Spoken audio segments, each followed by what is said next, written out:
Hello, everybody. Welcome to our Food Justice Learning Circle. And we are really excited. We have an amazing guest with us today who's going to introduce the topic we're going to talk about. And then we're going to watch a show together, a half an hour show. And then we're going to talk about what we see and see as how students we can really make an impact and make a difference and hope to make a difference in the food community. So, without much ado, I'm going to introduce you to our guest this evening, Jen Fennings.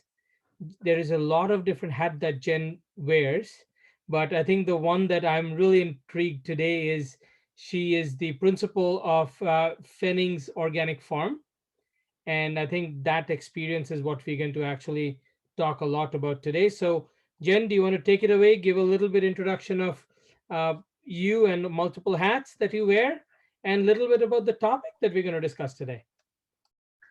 Thank you so much, Suman. It is a pleasure to be here and to talk to you tonight. So yes, I operate a vegetable farm, organic vegetable farm with my husband, my brother-in-law and his wife, and my sons and my nephew, and a whole lot of other wonderful people that work with us as well. So I also, in that, vegetables are a lot of hand labor. And when you want to produce a lot of them, you need a lot of hands to do that work. So in 2005, we started employing people under the Temporary Foreign Worker Program. Everybody's heard about migrant workers coming to Canada, and especially within the last year, talking about the fact that they are essential and how vital they are to our communities and to food production in Canada. So I've known they're vital for a long time. We really couldn't do what we do without them. We used to hire locals exclusively, but we just, as our business grew and the farms grew, we couldn't keep up. We just could not find enough people, and enough people that came back year after year to bring those skills. So it's really about a skill set that they bring to the farm. And today we have had 35 Jamaican men who've been coming to our farm for at least 3 years. Some of them have been with us since 2005. The program you're going to watch tonight, the documentary, part of it was filmed here on our farm. And you'll meet Paul Forbes, who is somebody who's been coming to our farm for a long time. He and his wife hope to immigrate, and I hope to be able to help him to do that. He started with us in 2006, and I've watched his son grow up as we went to visit him, and they came to visit here at the farm as well. The Temporary Foreign Worker Program is a large umbrella for anybody who just hears migrant worker and doesn't really know what that means.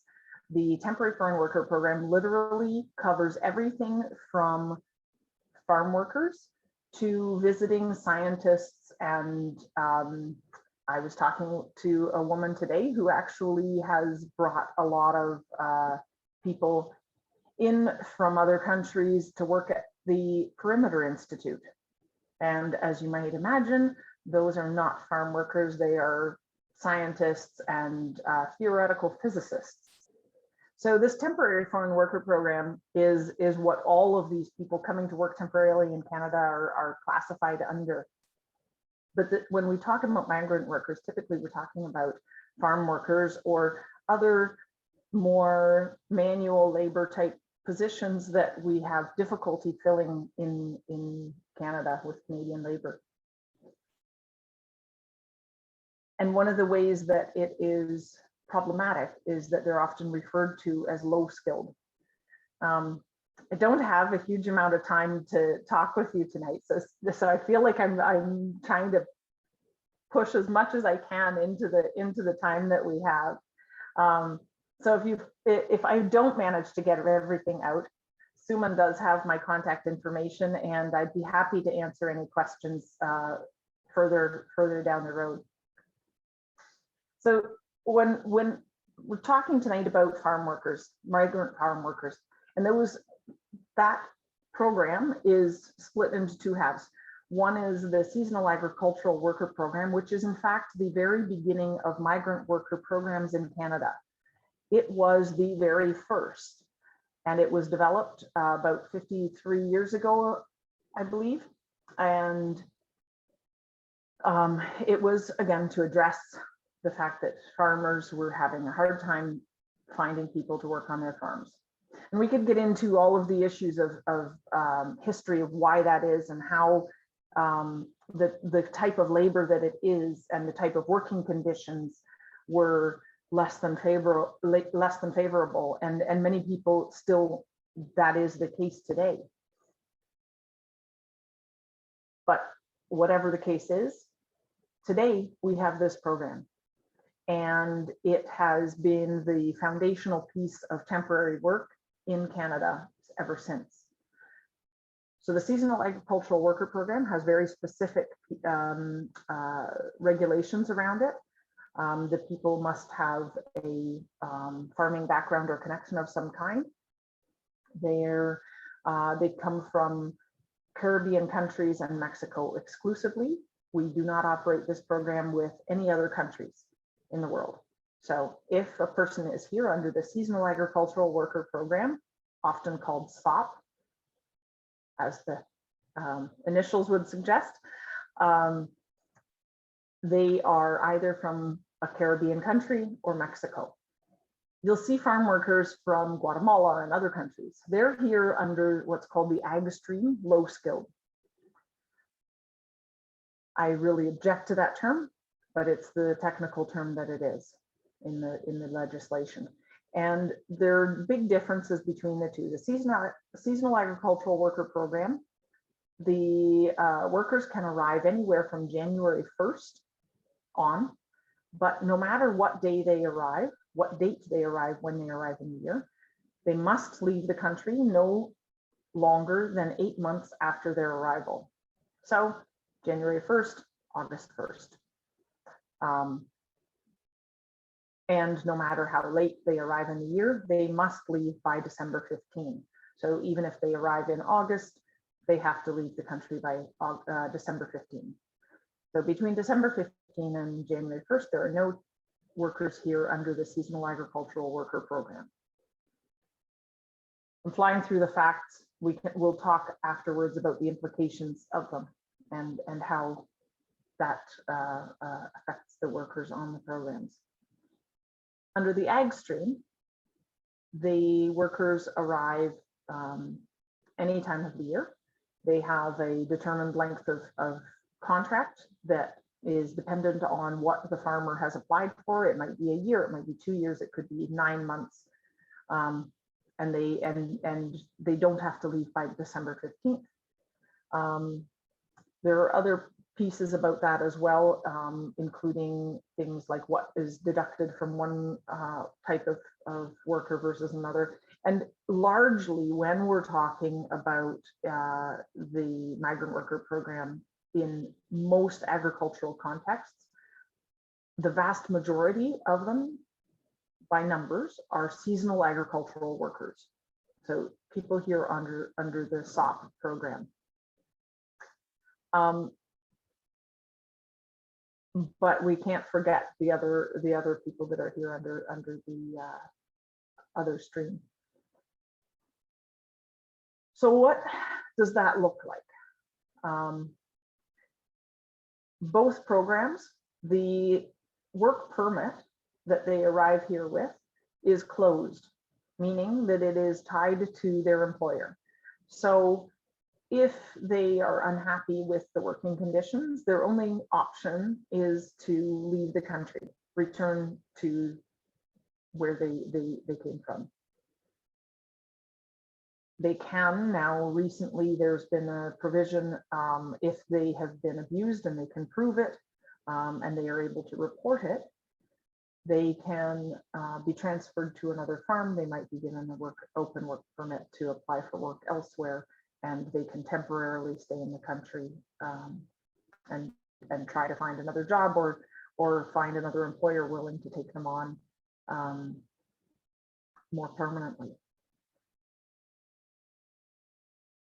When you think about what it means for a worker to be here and the living conditions, the work conditions, their legal permission to stay in Canada are all dependent on that one source of power, their employer. So that's a really important thing to keep in mind as you watch this documentary tonight.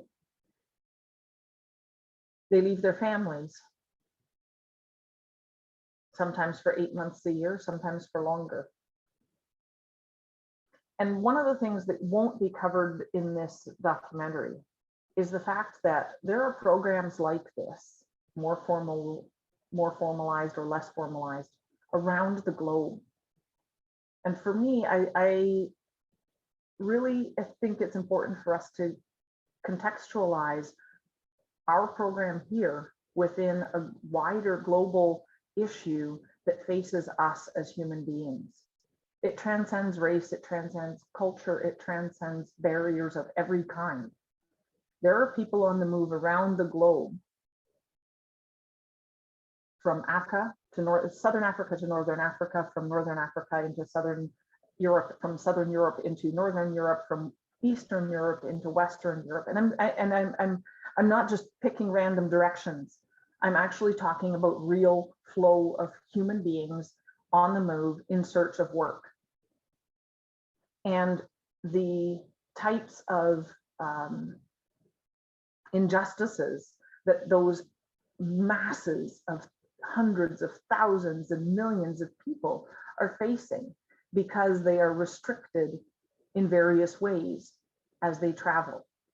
And the workers who come here are no less restricted and no less treated unjustly. Fundamentally, we have a problem.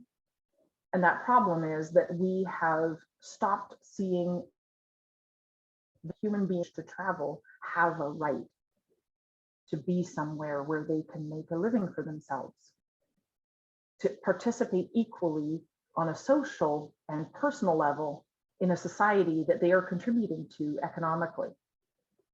And their economic contributions here are really undervalued and have been since the inception of this program. When you're watching tonight, I want you to think about what it feels like for their children and the children growing up in villages, in towns where so many of the adults leave every year, in countries where such a high percentage leave every year. It's commonplace for children to be left in the care of others because their parents are working elsewhere. And what does that mean for us as a globe? What does that mean for us as a society, as a species around the world? What are we doing?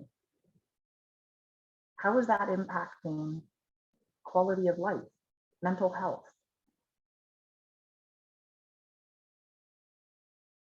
I could talk about this for a long time, and there are a lot more details that I could cover. But if anybody has any questions before I have to go and you start watching, I would be happy to hear them. Thanks a lot, Jen. I think this is such a valuable knowledge that we got, and some background on what we're going to watch, and a little bit about thought-provoking issues.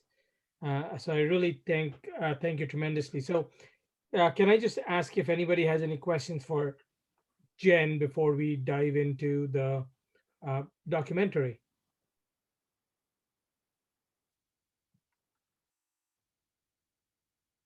Okay, so it doesn't look like anybody does. So we're going to dive into the documentary. But Jen, I am going to bug you with some more question as we have a chat after the documentary with the students and see what students can do and what that really means like, and how we can actually engage with you and pick your brain on meaningfully making an impact not only here in Ontario but across the country in different environments where we work in. So thank you so much for spending time with us and for all your wisdom. I know you're super busy with all your hats you wear, and we really thank you for doing so. Thanks, Jen, and we're going to pass it on to Jamie to start the show. Thank you and good night. Take care.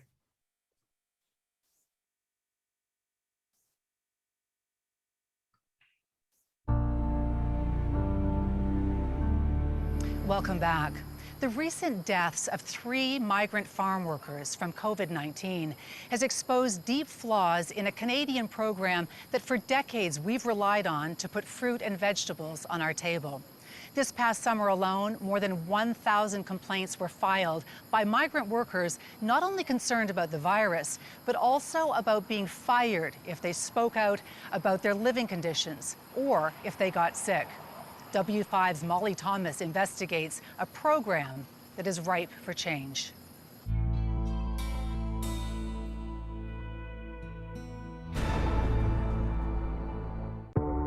No, loco, es que la gente cree que uno vive como rey aquí. This is a migrant worker bunkhouse. Beds in close quarters. No funciona. A broken toilet. A grimy shower. And a burner that doesn't even work. No sirven. And signs like this to greet employees. All conditions exposed by workers and sent to the United Food and Commercial Workers Union as evidence. Brought to light during a year where the need to physically distance could mean life or death. For migrant farm workers like Luis Gabriel Flores, the season was unlike